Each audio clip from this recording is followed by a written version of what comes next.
ലക്ഷ്മണൻ ഗുഹനോടുള്ള തത്വോപദേശം തുടരുന്നു. സുഹൃത്തെ, ലൗകിക സുഖങ്ങൾക്കായി മനുഷ്യൻ അമിതമായി ആഗ്രഹിക്കേണ്ടതില്ല. എന്നാൽ വിധി നിയോഗം കൊണ്ട് വന്നു ചേരുന്ന സുഖങ്ങളെ പൂർണ്ണമായി തള്ളിക്കളയേണ്ടതുമില്ല. അവയെല്ലാം സമയമാകുമ്പോൾ ഉപേക്ഷിച്ച് മനസ്സമാധാനത്തിൽ ജീവിക്കാൻ ശീലിക്കണം. ശുഭ അശുഭ കർമ്മങ്ങളുടെ ഫലങ്ങൾ അനുഭവപ്പെടുമ്പോൾ വെറുതെ മോഹവലയത്തിൽപ്പെട്ട് അമിതമായി തുള്ളിച്ചാടാനോ ലവലേശം വിഷാദിക്കാനോ തുനിയരുത്. പുണ്യപാപങ്ങളുടെ മിശ്രിതമാണ് മനുഷ്യ ശരീരം.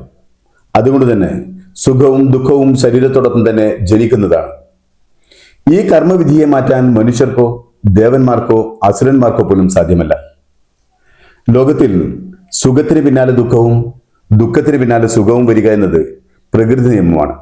പകലും രാത്രിയും മാറി മാറി വരുന്നത് പോലെ സുഖദുഃഖങ്ങൾ മനുഷ്യ ജീവിതത്തിൽ വന്നുപോയിക്കൊണ്ടേയിരിക്കും.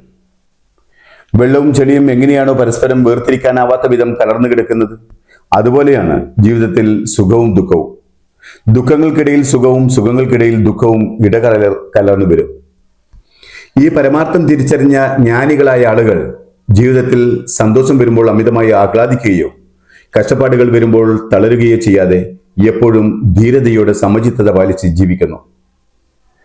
ലക്ഷ്മണൻ ഗുഹനോട് സുഖദുഃഖങ്ങളുടെ തത്വം പറഞ്ഞു തീർന്നപ്പോഴേക്കും സൂര്യൻ ഉദിച്ചു. ശ്രീരാമൻ പ്രഭാതകർമ്മങ്ങൾ കഴിഞ്ഞ് നദി കടക്കാനായി തോണി ആവശ്യപ്പെട്ടു. ഗുഹൻ വേഗത്തിൽ തന്നെ നല്ലൊരു തോണിയുമായി വന്ന് ഭഗവാനെ വണങ്ങി. തുടർന്ന് ശ്രീരാമൻ മംഗളദേവതയായ സീതാദേവിയുടെ കൈപിടിച്ച് തോണിയിൽ കയറ്റി.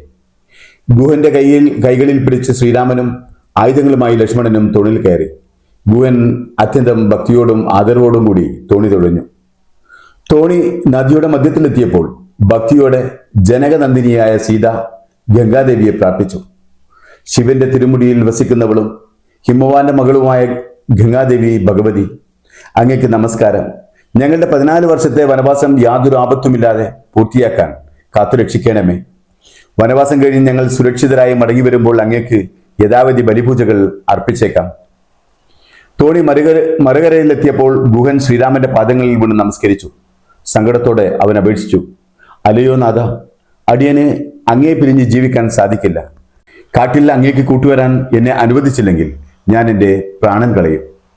വേടരാജാവിന്റെ നിഷ്കളങ്കമായ ഭക്തി കണ്ട് മനസ്സലിഞ്ഞ ശ്രീരാമൻ അവനെ ആശ്വസിപ്പിച്ചുകൊണ്ട് പറഞ്ഞു, സത്യമായും 14 വർഷത്തെ വനവാസം കഴിഞ്ഞ് ഞാൻ ഈ വഴി തന്നെ തിരികെ വരും. രാമന്റെ വാക്ക് ഒരിക്കലും തെറ്റില്ല. നീ മനസ്സിലെ വിഷമമെല്ലാം കളഞ്ഞ് രാജ്യം ഭരിക്കുക. ഇപ്രകാരം പറഞ്ഞ് ശ്രീരാമൻ ഗുഹനെ സ്നേഹത്തോടെ നെഞ്ചോട് ചേർത്ത് ഗാഠമായി ആലിംഗനം ചെയ്യുകയും ഭക്തിപൂർവം കൈകൊപ്പി നിന്ന അവനെ അനുഗ്രഹിച്ച് യാത്രയാക്കുകയും ചെയ്തു. ഗുഹൻ ദുഃഖത്തോടെ തന്റെ കൊട്ടാരത്തിലേക്ക് മടങ്ങി.